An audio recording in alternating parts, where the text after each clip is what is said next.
Recently, I had the great pleasure of watching a video by a YouTuber named Grotesques Subhuman. He made a video titled,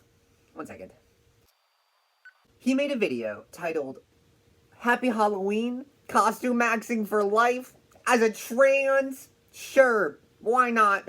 Life sucks as an ugly dude. As an ugly male, that's what he said.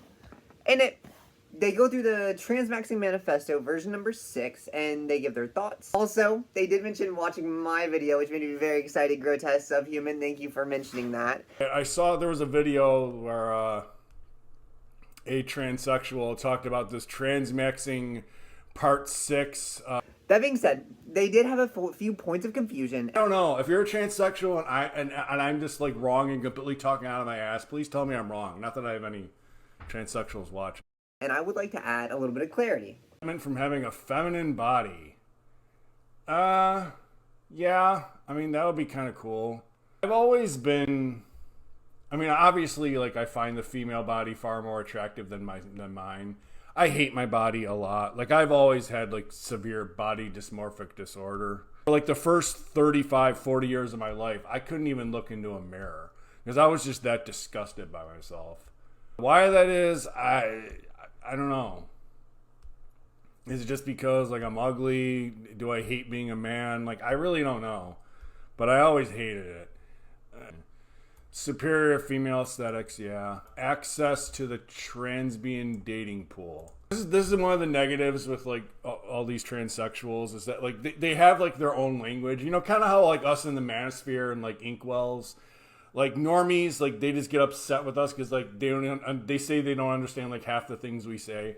That's what happens when I, like, watch trans videos or read trans articles. It's like they have their own, like, lingo that I don't understand. I don't really understand, like, the definition. So let's see what a transbian is.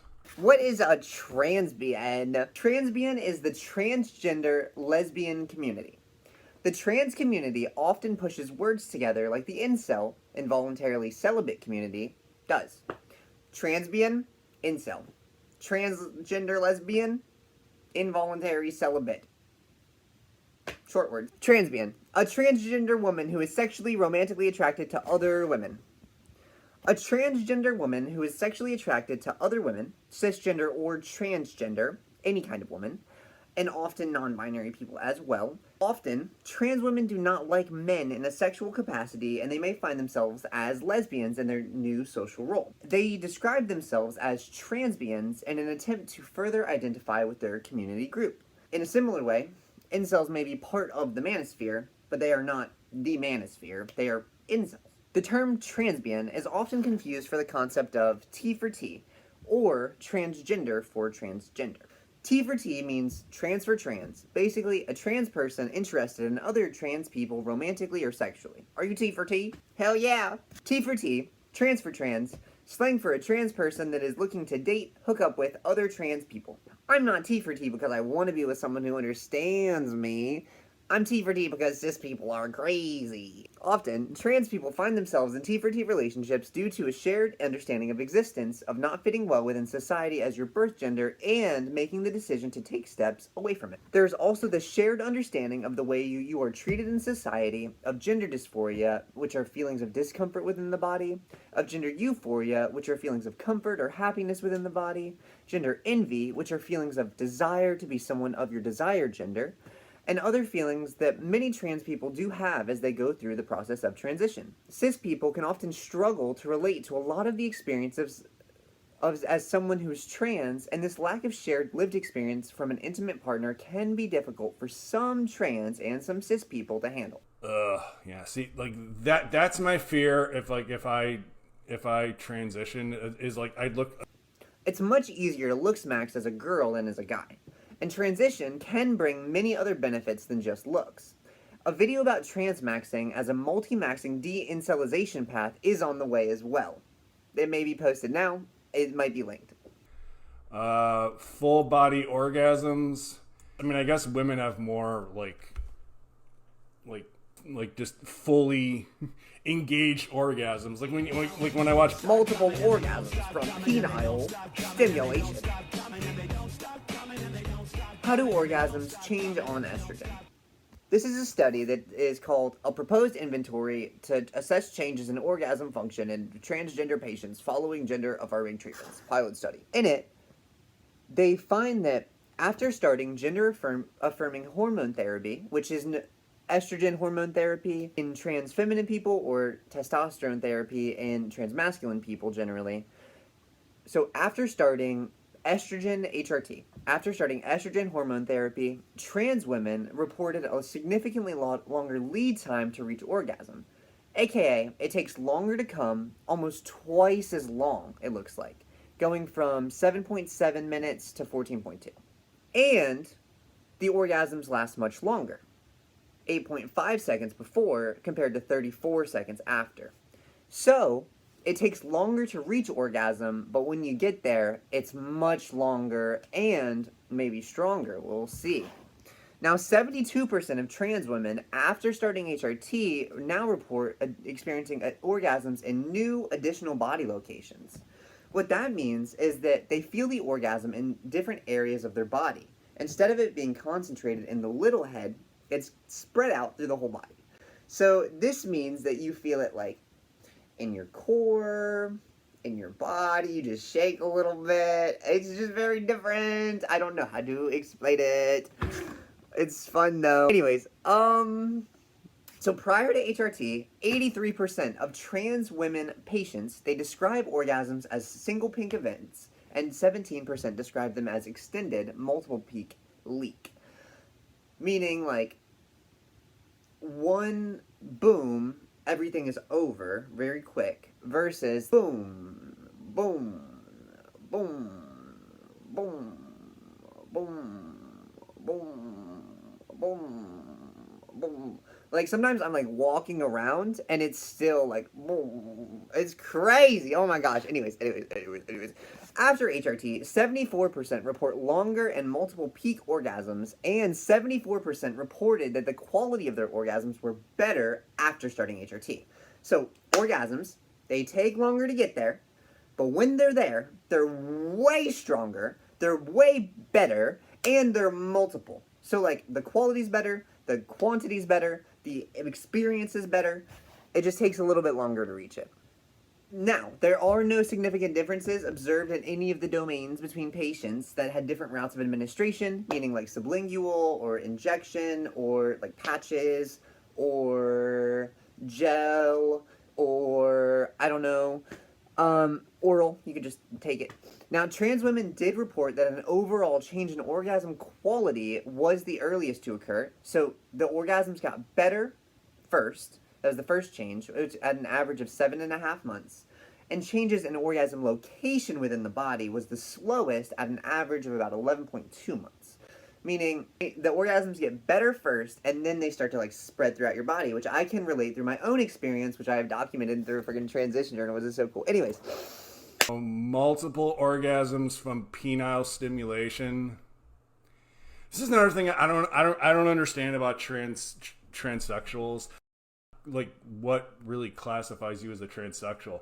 I mean, I would assume not really a transsexual until, like, you have a vagina. Like, that's what I would assume. Transgender, transsexual, transvestite. Okay, we gotta clear this up. Trans, meaning extending across or through. To or on the other side of, beyond, outside of, right? That's what trans means. Transnational means outside of the nation, to the other nation. Transregional, outside of the region, to another region, beyond the region. Okay. Now, gender, meaning the social expectations that are expected based on your birth sex. Generally. The examples of this would be like, men are strong, women are caring, other things like that. Just gender stereotypes. Sexual, meaning your biological sex. What is biological sex? Biological sex is your sex, and it includes things like your hormones, your chromosomes, your genitals, right? So, and assigned sex is the label your doctor puts on your birth certificate and gives you based on how they ogle your little baby privates. And that's just an assigned sex. Assigned sex is the label. Biological sex is an active thing that changes as you go through your life. Like, for example, a baby is very different than like an old man who's been like expressing himself with testosterone his whole life. Like that old man is a hardened guy, right? Dude has hardened into testosterone, and you can't say that it's the same as a baby, which a lot of people want to say that they're the same thing. They're in very different stages of life, and your biological sex changes even if you don't transition through your life. You like your chromosomes change throughout your life. Anyways, vestite, coming from to clothe or to dress. All of these words come from a place of social expectation, and that is essentially this. The expectation is that you stay what you are told you are by people as you grow from a baby. If you go outside of the allowed, you are labeled as trans, or going outside of the expected. Transgender means extending to the other side of the expected gender roles, or extending outside of gender roles. This would include things such as actions, fashion choices, dialogue, other characteristics, and ways that you may express yourself. Transsexual means extending outside of expected biological sex. This includes things like hormone therapy, which does modify your chromosomes and changes them, and it also fills your body with different hormones. And those different hormones interact with your chromosomes and they change the way that they function. Your chromosomes both change in terms of genetic structure, and they also express differently based on the sex hormones that you have in your body. Also, medical operations such as genital reconstruction surgeries, facial reconstruction surgeries, breast augmentations, and many other operations that both cisgender and transgender people get all the time. Transvestite, meaning extending to the other side of expected dress or clothing, or extending to the outside of expected dress or clothing. This means wearing things that are not in line with the societal expectations of how they view you or your socially perceived gender. For example, in a lot of cases, men may catch criticism for wearing makeup or dresses, as some people consider that non-masculine.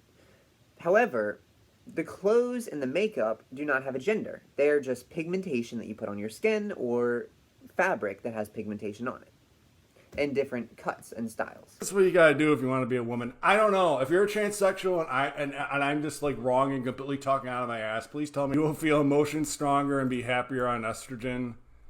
I don't know. The mental effects of estrogen. HRT has been shown to help with mental health. However, incorrect hormone levels can cause kind of bad moods and potentially issues. So make sure you do work with a doctor, or you ensure that you're getting hormone blood tests yourself if you DIY, to make sure that your hormone levels are good and staying in line. Another potential concern is that if you do have an autoimmunity condition, sometimes these could flare up with estrogen. There are some recent studies saying things along those lines, but if you are working with your doctors, I'm sure they will have more up-to-date information than I do. I am just a neat on the internet. Your breasts will become sensitive. That's not something I'd want. Like I'm naturally extremely ticklish, and my dick is also like extremely sensitive. Okay, so 7, being able to attract cis lesbians if you become attractive enough. I thought cis meant that like you're straight. Straight lesbians? See, again, like all this shit confuses me. What is a cis lesbian?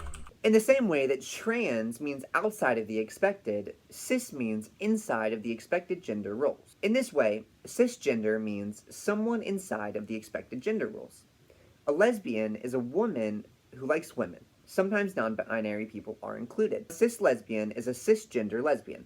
And a cisgender lesbian just means a woman within the expected gender roles who likes women, or sometimes non-binary people. In my case, it's like, okay, like right now, 0 attractive women. I'm like human. So, I mean, what the hell do I got to lose? Okay, 9, softer skin and less no acne. I mean, I have good skin though, so it doesn't really affect me. 10, live longer. I'm a little dubious of this. Transition does help decrease suicidality and depression and many other negative mental health effects that many individuals with the predisposition to transition face. A study showing the trends in suicide death risk in transgender people results from the Amsterdam cohort of gender dysphoria study. They observed no increase in suicide death risk over time and even a decrease in suicide death risk in trans women. However, the suicide risk in transgender people is higher than the general population and seems to occur during every stage of transitioning. It is important to have specific attention for suicide risk in the counseling of this population and in providing suicide prevention programs. Some significant outcomes from this was that suicide death risk in trans people did not increase over time. Suicide deaths occurred during every stage of transitioning. Suicide death risk is higher in trans people than the general population. The risk of suicide does go down during transition. Suicide deaths occurred during every stage of transitioning, and one important note to make is that linguistically, people who desire to transition in life, they have what I often refer to as the predisposition. These people are still in a stage of their transition, technically. Because remember, as you go through life, your body is transitioning. Your body's always transitioning, and they can experience bad mental health effects from it. So even if you are prior to gender transitioning or understanding your gender more deeply and coming to terms with it, that's still a stage of your transition. So pre-transition, many individuals with this predisposition commit suicide prior to any transition steps due to feelings of loneliness and anger and shame and not being able to fit in with society. And I see this reflected a lot with a lot of people. And yeah, I don't know. 12, you will no longer be driven to do dangerous and idiotic things due to testosterone. Yeah, well, I guess. Like, we know that, like, you know, being high T makes you do, like, stupid stuff sometimes. I don't know. I don't know if that's really relevant today. Stop and reverse hair loss. Well, I think it's probably too late for me, as you can see. Hair regrowth on estrogen therapy. Scalp hair regrowth in hormone-treated transgender women. Evidence of androgenic alopecia or male pattern baldness can be distressing for trans women. Here we present the case of a trans woman with scalp hair regrowth after 6 months on oral estradiol and spironolactone therapy, achieving testosterone levels within normal female range. Estrogen and other common feminizing hormone therapy medications can help with hair regrowth. This is an example of an individual who saw a lot of regrowth in just 6 months on hormones. In addition to natural hair regrowth, wigs are an easy way to look smacks when it comes to your hair. Wigs also have an added benefit of being an object that you can choose and purchase, so you're able to customize it how you like or get one that looks how you prefer, regardless of what grows naturally. 14, people will treat you better if they think you are female. Can I bold this? Can I bold this and underline it and italicize it? No, it's a PDF file. I can't edit it. Yeah, of course. Yeah, this is the main reason I want to right here. I want to bold this. I can't. Okay, never mind. 15, less likely to... Some quick crime statistics. Transgender people are 4 times more likely than cisgender people to be victims of a violent crime. Results show that transgender women and transgender men had higher rates of violent victimization than their cisgender counterparts. Basically, what this means is that trans women compared to cis women have a higher rate, and trans men compared to cis men have a higher rate. But there were no differences between trans men and trans women. They're attacked at roughly the same rates. Some key findings is that transgender people are victimized over 4 times more often than cisgender people. In 2017 to 2018, trans people experienced about 86.2 victimizations per 1,000 people compared to 21.7 victimizations per 1,000 people for cisgender people.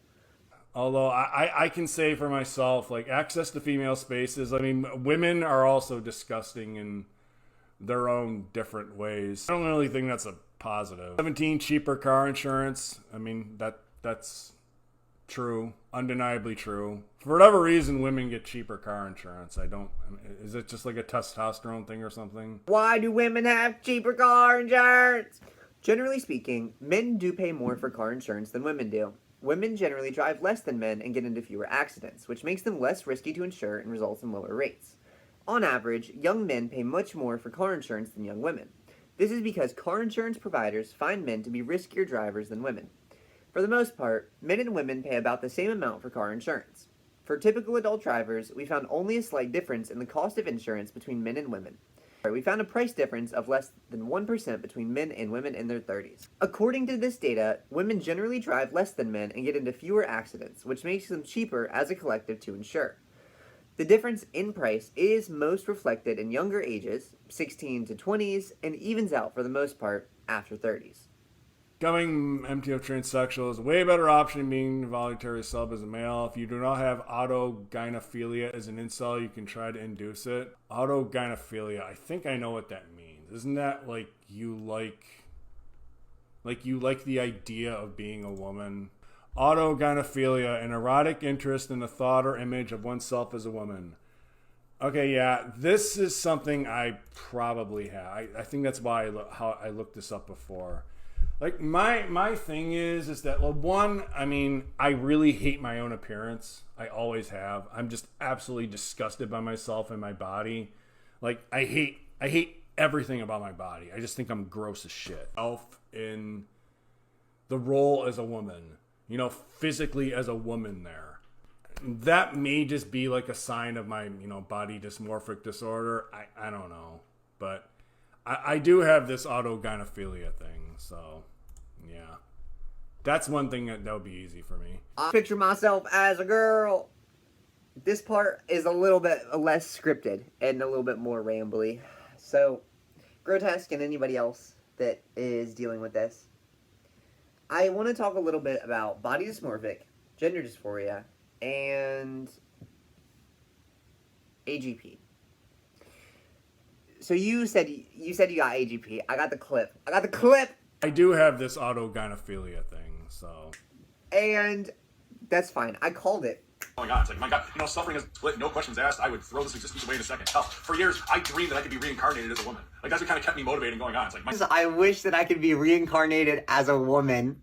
Grotesque, subhuman. That's eggy. That's eggy behavior. Those are eggy thoughts. In my video. So, I knew it. But that's okay, because it's relatively normal in our communities. AGP is simply a signal. This is my personal headcanon, so feel free to ignore me if you don't want to listen to what I say. But AGP is a stage in the transition process for those that have the predisposition. The predisposition is the idea that you are born with the desire to be trans, or desire to be a different gender. It's less of a desire to be trans. Being trans is not generally a fun thing in society. Like, at large, people are kind of weird about trans people. And, like, a lot of people are really rude to trans people. Generally. You mentioned this in your video. It's a real thing that happens. There are a lot of rude people. However, that doesn't change your brain. And you even mentioned this because... I want to say for the record, I don't believe in any of the trans bullshit about being born that way. I don't know. Somebody said it. Oh, no, not somebody. In the Transmaxing Manifesto, it said, dude.